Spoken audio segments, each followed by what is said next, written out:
ကိုစီပြန်လာလား ကျမရှင်ကိုဖိတ်စာလာပို့ရှင်ဆက်ဆက်လာခဲ့ပါနော်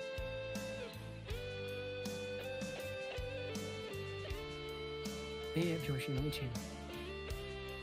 ဘေးရဲ့အပြုံးကိုကိုနောက်ဆုံးတွေ့ဖို့ရှောင်လာခဲ့ပါမယ်ကွာ လေးနဲ့တွေ့ပေးပါဦးရင်ထဲမြင်ကြည့်လိုက်ပါဦးခံစားဖို့မမင်းဒီလေးမဲ့စကလုံးများနဲ့မလုံလောက်ချစ်ဆုံးအရင်အတိုင်းပြုံးပြပါဦး